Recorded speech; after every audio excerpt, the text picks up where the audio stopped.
What's up, everyone? Ready to answer your questions for Carbon Diet Coach. I am from the hotel here in Vegas. For those of you who don't know, Holly, my wife, one of the co-founders of Carbon Diet Coach, is competing in the WBFF World Championships tomorrow. And anyways, it has been a lot of work to get this live together. So I'm going to do my best to answer you guys' questions. Literally ran back from training after organizing about 5,000 different things and have not eaten and jumping on this live. So you guys are taking priority over my food and my gains. So I hope you appreciate my sacrifice. So let me know what questions you got. And yes, my wife used Carbon to prep her for this show. And if you don't think Carbon can work, I invite you to go to my wife's Instagram at Holly T. Baxter and see for yourself.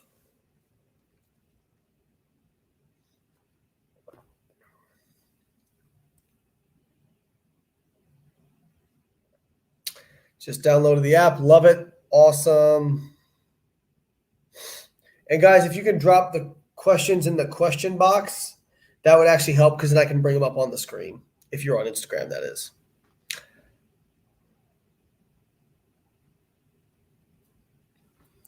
Facebook and YouTube have not forgot about you guys either. Please hit me with your questions.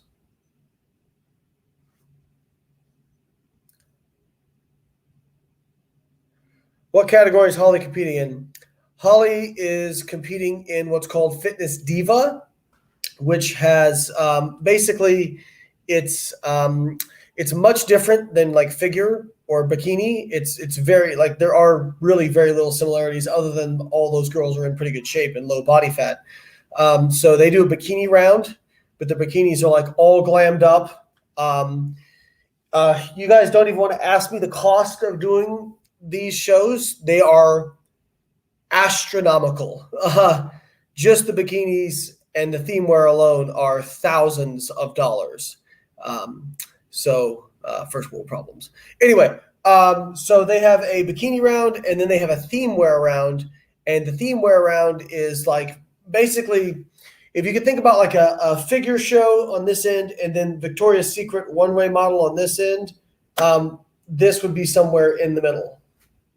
So between a figure show and Victoria's Secret models. And guys, if the connection kind of gets crappy here and there, I apologize. I'm doing the best I can. I'm just in Vegas, and even though I have 4 bars of service, for some reason it's saying that it's not good. So I'm not sure why that is. Okay. Where should I have my 63-year-old mom start on her weight loss journey? She starts and then quits after a few days. She's been doing that since I was a little kid. How can I make it easy for her? It's probably not going to be easy for her. That is a very, very complicated question because that speaks more to like, is there anything in her life that she has like really been consistent with for a long period of time, whether it's finances or her job, and like overcome something and then had like success at it?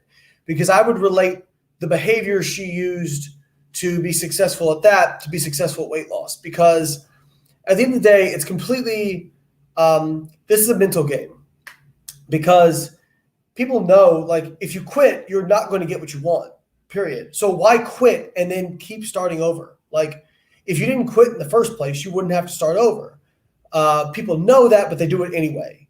Part of it is because they get frustrated, and in an effort to protect their ego, they kind of would rather quit, even though they're going to try again later. They'd rather quit, and that way it protects their ego from saying, well, I didn't really try, so I didn't fail, rather than trying and, having hardship. So it's really difficult. I would say my book, Fat Loss Forever, would help because it really spells this stuff out in grave detail. But, to me, when you say she quits after a few days, then she just doesn't trust the process. It's that simple. She just doesn't trust the process. And I'm not sure how anything I can say on this live would fix that.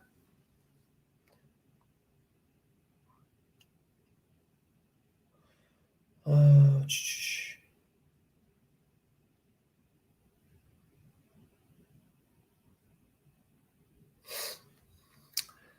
hey, dude, big fan. I'm using carbon to lose fat. I'm down from 82.8 kilograms to 75.5 kilograms, which is about 15 pounds for those of you who are interested, in 2 months and 2 weeks, which is great. But I'm visually not seeing any fat loss in my waistline area. Any ideas? So basically, the what you're dealing with is what your waist is where most men store the majority of their fat or a disproportionate amount of fat. And it probably just means that it's going to come off there last. Yeah, it's just going to come off there last. So you just need to keep doing the things that you've been doing. And eventually, if you lose enough body fat, it will come off there. There's nothing magic. But you just got to keep being consistent. I'm sorry. I wish it was easier than that. Would you allow people to shadow and you and or Holly? I'm gonna be real about this here. We get these requests all the time, and we simply cannot commit to something like that. Like it is.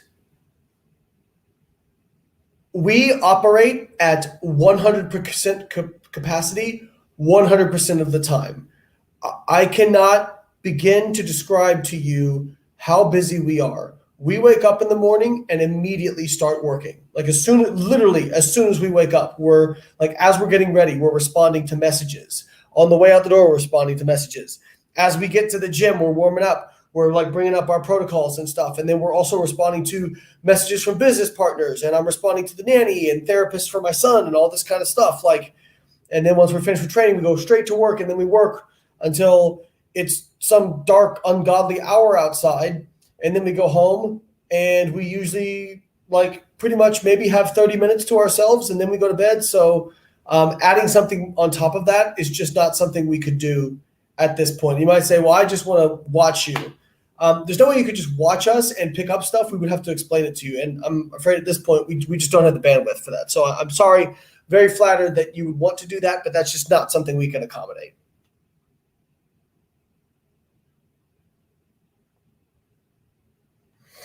Let's see.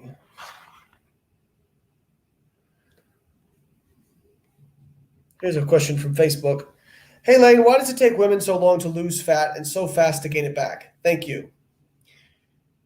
Ladies, you are not going to like my answer.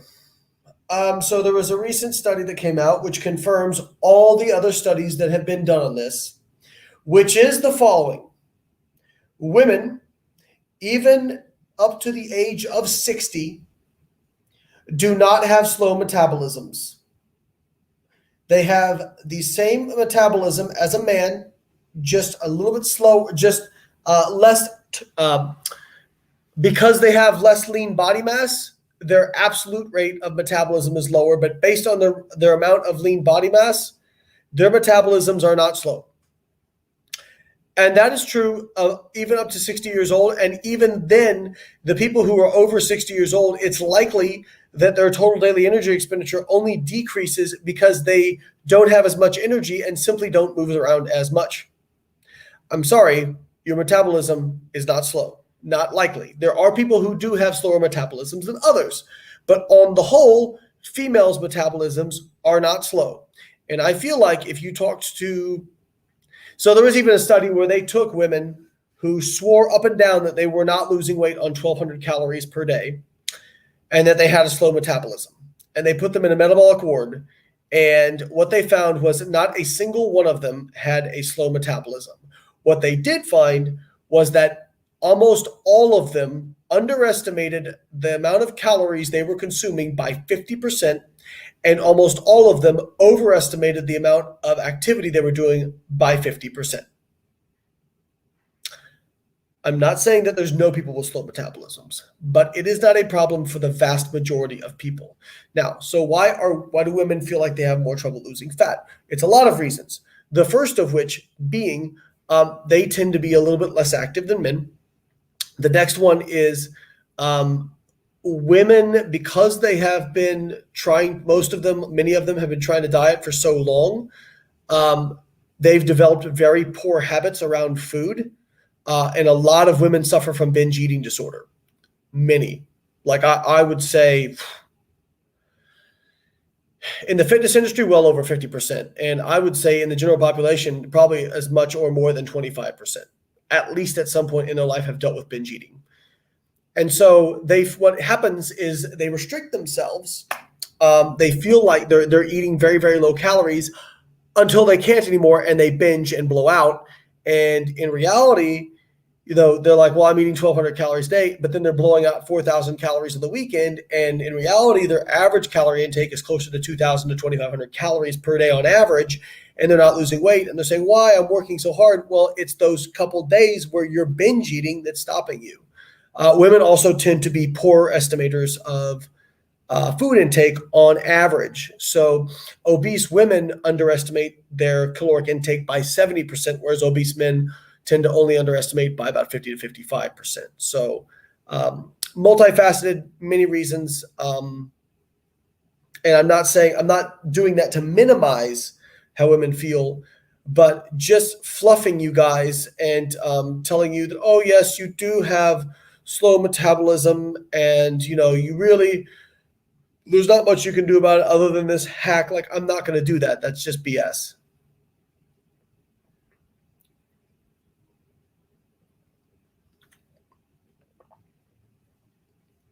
Let's see.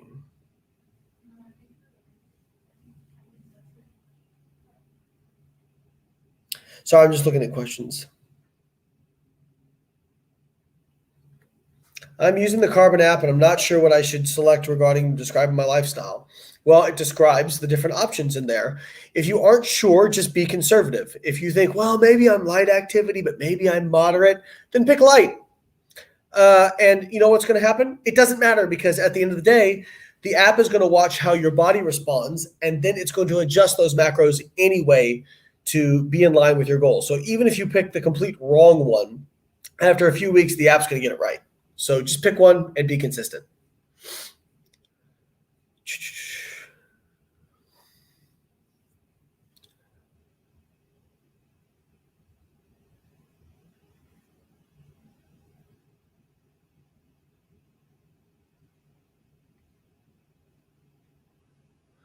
Let's see here.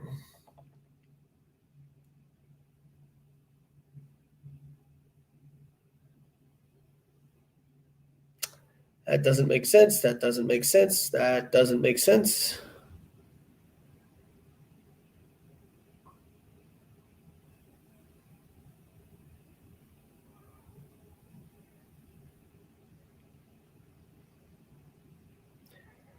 Uh,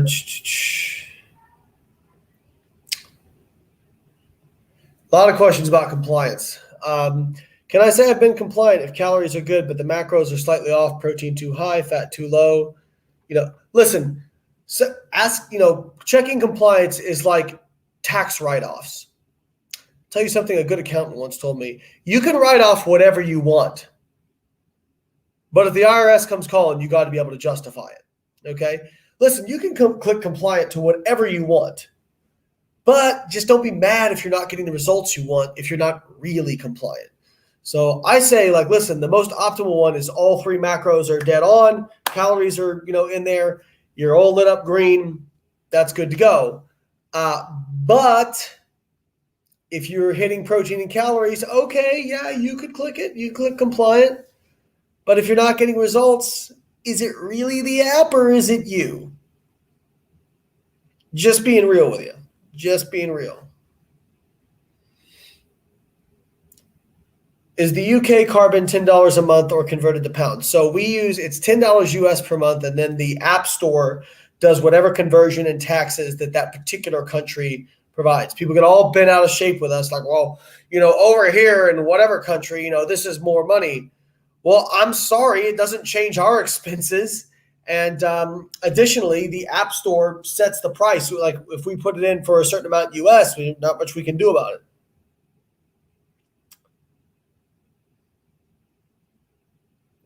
Okay, let's see here.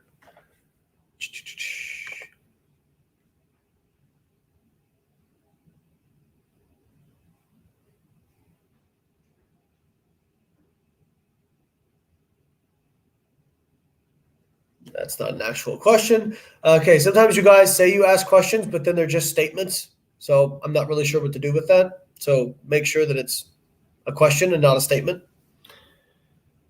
Got the app a few days ago. It's helped me adhere and stop grazing. Lifts are so much better and eating more. Thanks for the no BS approach. You are welcome.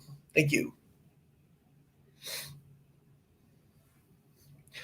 All right, guys, I get so many questions about protein. It's too much protein. It's too little protein, et cetera, et cetera. So Joey says, apologies for the stupidest question. It's not the stupidest question.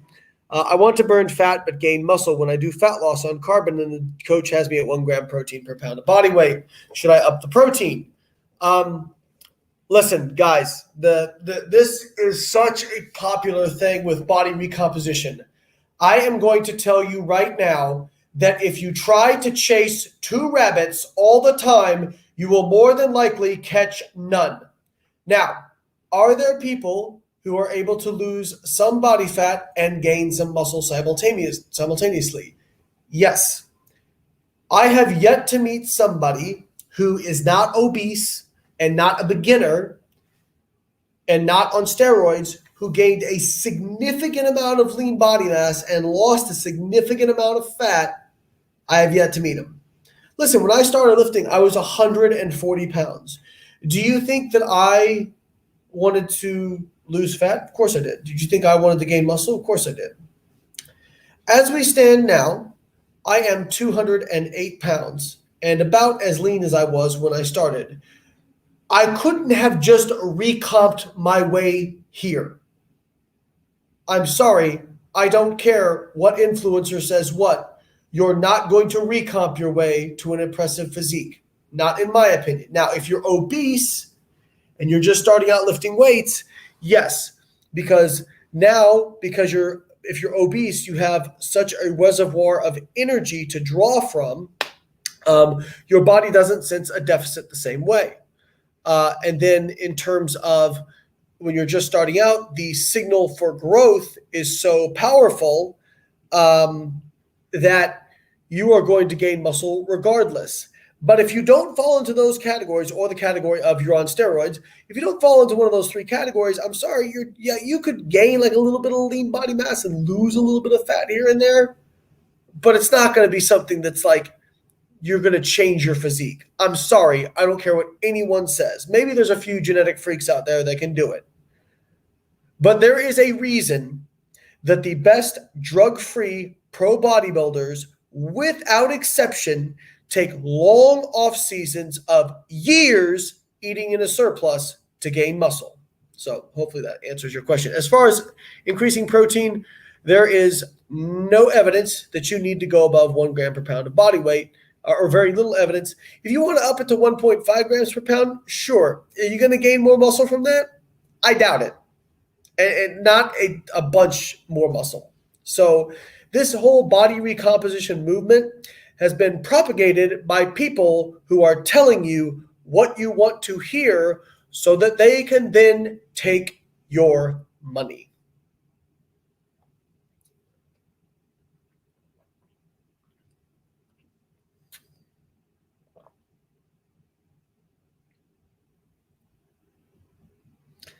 To avoid being soft, is it better to keep protein higher than 1 gram per pound? Guys, the majority of the meta-analyses of studies show that protein at 1 gram per pound is more than sufficient for what you need to maximize muscle building. If you want to eat more protein, go for it. But if you think it's some magic tool, it's not. And this is from a person who did their PhD in freaking protein. When I went to grad school, I wanted to find more reasons to eat more protein more frequently. When I got done with my PhD, I ate less protein less frequently. I still ate a high protein diet, but I realized that protein wasn't freaking magic. Okay? If a person who had access to the best laboratory equipment to measure this stuff, whose bias was they wanted to eat more protein, don't you think if I thought that there was something magic about super high protein diets that I would recommend them? There's not. If you want to eat more protein, eat more protein. It's not magic.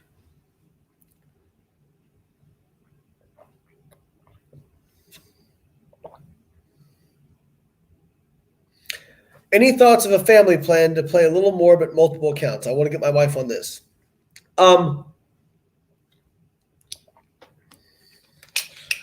It's $10 a month for customized nutrition coaching. No, we do not have plans for family plans at this time. What would it cost you to hire a coach for yourself, your wife, or however many family members you wanted? What does it cost to have Carbon do it? Just think about that. I'm not angry at you. I'm just like pointing out that it's already like you guys might think we're like just rolling in the dough from this. And like, listen, we're very grateful. We make a good living from what we do. But like, we took a ton of risk.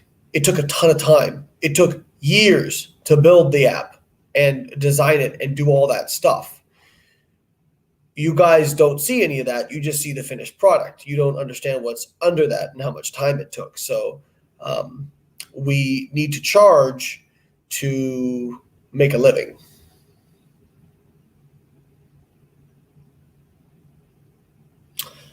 Please talk about carbs. What specifically about carbs would you like to hear?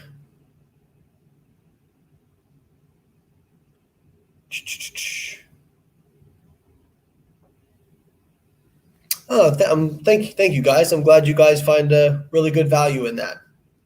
Thank you.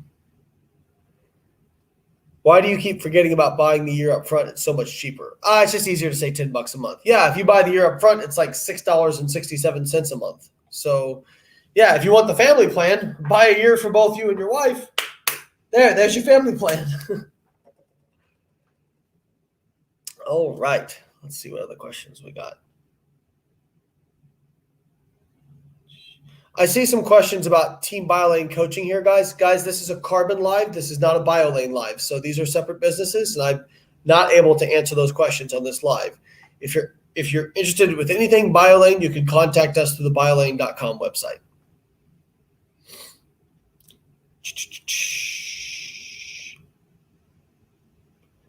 How do I not be scared of carbs? I guess the question would be, why are you scared of carbs in the first place? Did carbs like hold you at gunpoint? I don't understand why people are scared of carbs.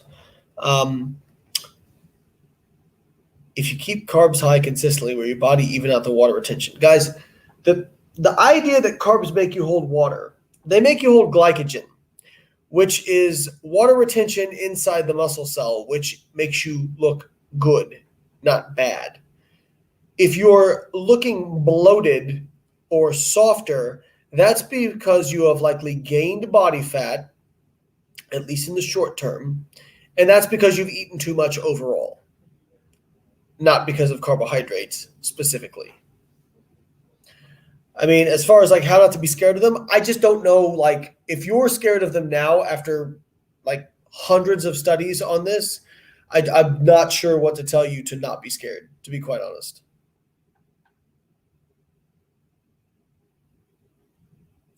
Hey, Layne, do you think that after taking creatine for a couple months, you can go off of it and stay fully saturated? No, because we have studies showing that you do not. 1 pound of protein per total or lean mass. I don't really know my body fat. Again, you guys are like, you think that this thing is a scalpel and it's a sledgehammer. 1 gram per pound of body weight is fine. But if you're an obese person with 50% body fat, if you're eating 1 gram per pound, now your protein is going to be really high, because if you're 400 pounds, but you're only 220 pounds of lean body mass, do you really need 400 grams of protein? The answer is no. But yeah, 1 gram per pound can be fine. I just, guys got to think about this. What time does Holly go on? I think prejudging is tomorrow at 10:30. But I mean, who knows how long it will take till she gets on there. I don't know if I'll be able to do a live, because they're kind of Nazis about not filming, and they have a live that they're charging $150 for. I don't really know who they think that is going to necessarily buy the live. I hope people do. I kind of feel like none of you probably will pay that to watch Holly, but if you did, more power to you. But you can do that if you go to the WBFF website. There is a link to watch the show live.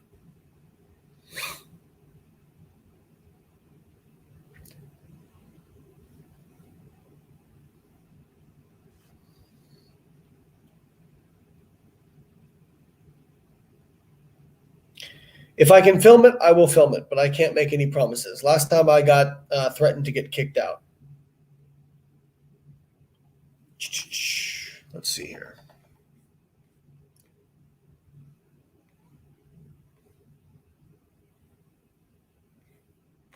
What about a powerlifting approach? What about it? Like, what specifically about it?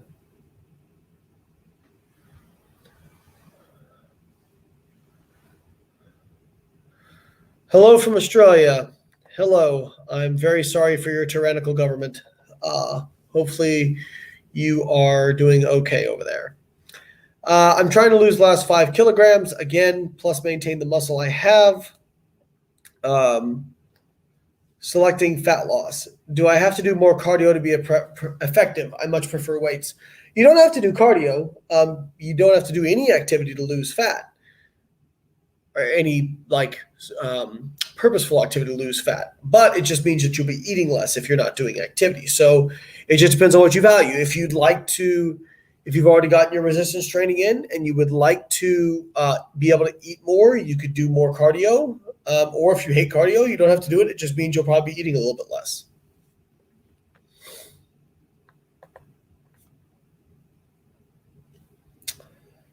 Let's see here.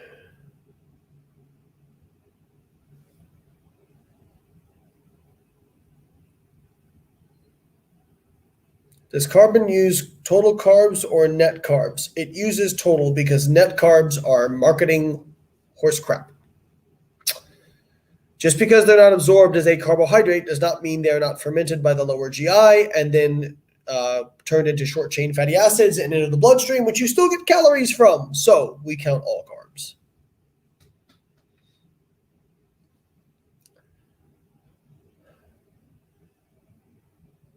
Let's see here.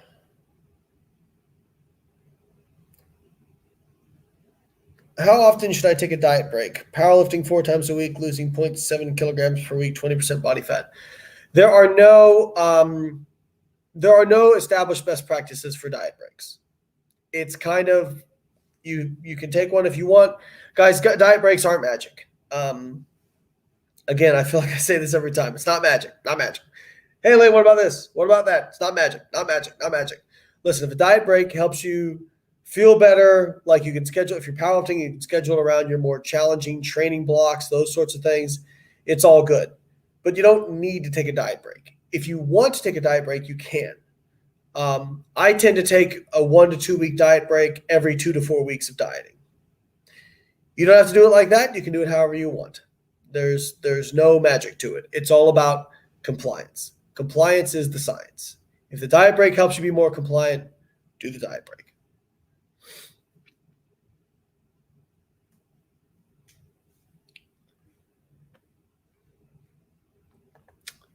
If you've been compliant for 2 months, yeah.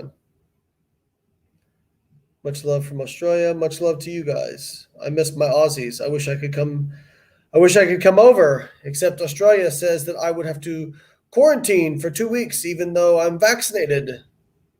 Seems legit. And I cannot afford to spend 2 weeks in a hotel room because before actually being able to get out, because I have children and I don't feel like leaving them for an entire month. So thank you, Australian government, for not allowing myself and my wife to see her family for over 18 months. Australian government, you're awesome. If you've been compliant for 2 months and changed your goal in carbon, does the app start 3 weeks of compliance and have to relearn you, or does it just pick up where you left off if you use current metabolism?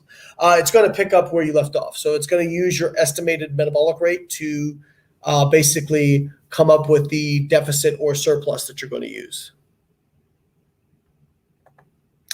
Weight loss plateaus, how to avoid them. You cannot avoid them. They are just part of it. You just need to adapt when they happen.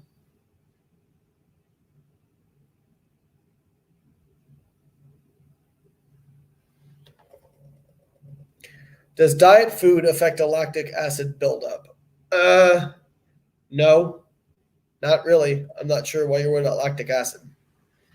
Lactic acid and lactate, nobody, at least no evidence-based exercise scientists hold this idea that the burn you get during your workout is from lactic acid.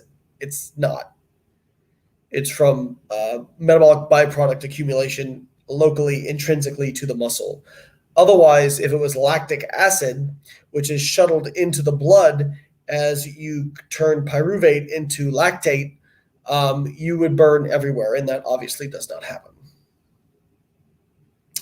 Guess what? You're right about not gaming the app. I finally gave up the control freak on it, and it's working like a charm. Oh, imagine that! Oh, you trust the process and you put the work in and it works. Oh my God. Wow.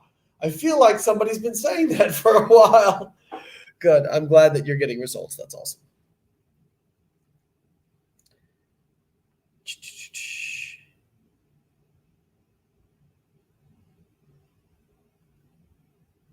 If I want to switch to an annual plan, do I have to start over? No, if you switch to an annual plan in your app store, it will automatically prorate things.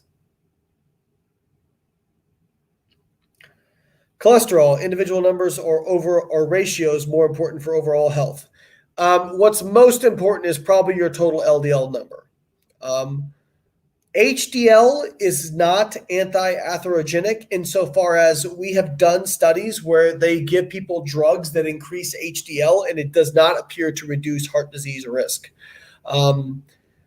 We've also done Mendelian randomization studies where we look at people who are high secretors of HDL naturally, and when all of the things are equal, it doesn't appear to reduce heart disease risk. Now, HDL is a really good indicator of good overall metabolic health. So if you have high HDL, you're probably overall low risk because you're just in good health overall. However, LDL is what we call an independent risk factor for heart disease. So people get this all fucked up all the time. So if you have high HDL and high LDL, you are lower risk than someone who has high LDL and low HDL. But having high LDL and high HDL is still higher risk than somebody who has high HDL and low LDL, because the LDL is what we call an independent risk factor. And people try to make this out like, oh, LDL's, it's fine, this and that. I don't know how much more evidence we need in order to show that LDL is a primary independent risk factor for cardiovascular disease. It can penetrate the endothelium. We have numerous studies showing this. If you do a Mendelian randomization study and you randomize based on genetic variants that secrete more or less LDL, there is a linear association with how much LDL is secreted over the course of a lifetime and heart disease incidence. That's a Mendelian randomization study, and the randomized control trials support this. And people like Paul Saladoto will pull out, a one cherry-picked study where they put people on a low saturated fat diet for 2 years, and they say, oh, well, look, it didn't decrease heart disease risk. That's because 2 years for something that is a lifetime exposure problem is nothing. That's like saying, well, you have one person investing at a 6% return and another person investing at a 7% return, and you look after 2 years and there's very little difference. There's no statistical difference. And you say, oh, see, it doesn't matter what your interest rate is. Well, guess what happens after 40 years? After 40 years, if you have a 1% difference in interest rate, you're talking about triple and quadruple the difference in money. It is the same thing for LDL in the opposite direction, insofar as if you look out 2 years, you're not going to see differences. If you look out 40 years, you see differences, and people get this all messed up because they go, oh, well, look, my LDL is at 300 or 400, and, I'm doing just fine. Yeah, you're fucking 35. You're 35. This isn't something that kills you at 35. This is the difference between dying at 85 and 78. It doesn't change the fact your feelings are not facts. LDL, independent risk factor for heart disease.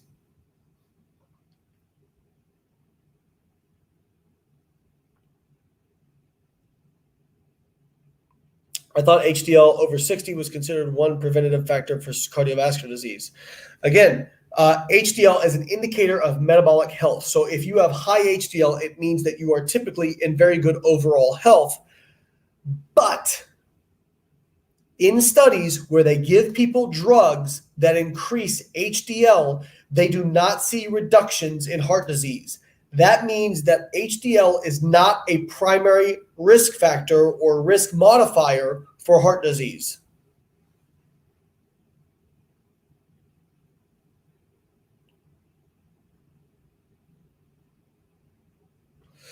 Let's see.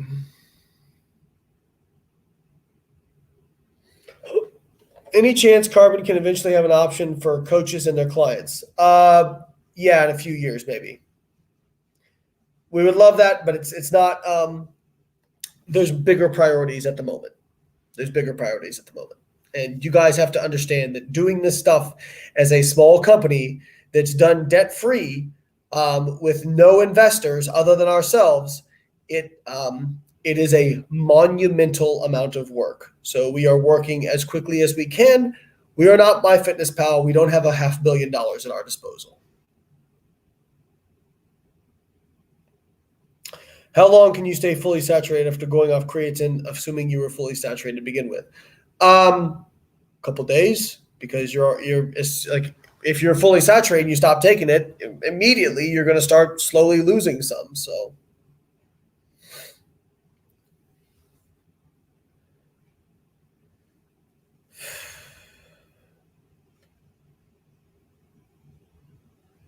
I would love to be able to adjust individual days instead of having to do two at a time.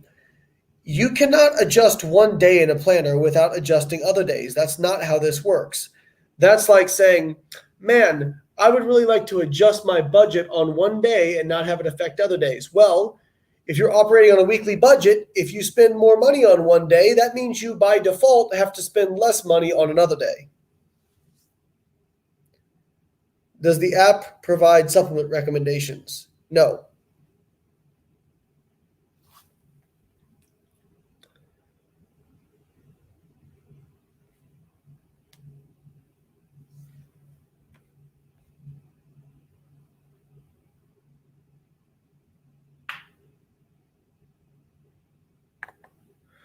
Hi, Layne. I'm currently reverse dieting at about 12% body fat measured by DEXA while lifting weights with the goal of hypertrophy. I have carbon set to 0.8 pounds per week and only gaining about 0.1 pounds per week, even though I'm compliant. Should I change the setting in the app because I'm not gaining the desired amount of weight, or should I be more patient? Well, first off, you're in the wrong setting if your goal is to gain weight, because in reverse dieting, you have a maximum allowable gain. If you are under that, it will increase your calories by a predetermined amount. If you are in a gaining goal, if you're on a muscle gain goal, if you do not gain the requisite amount of weight, the expected amount of weight, then it will bump your calories up much more aggressively. So that if you are expecting to gain at least 0.8 pounds per week, then you need to change your settings out of reverse dieting. Or you could just be patient and let the reverse diet do its thing.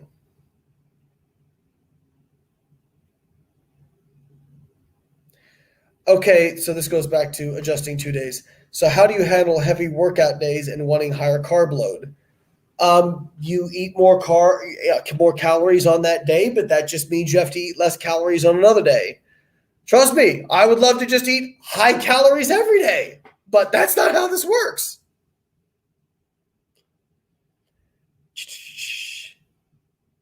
App is on point, down 10 pounds, feeling lean, looking juicy, awesome. Down 25 pounds of today. Awesome. Okay, gang. I got to run. It's time for me to go do Instagram husband stuff.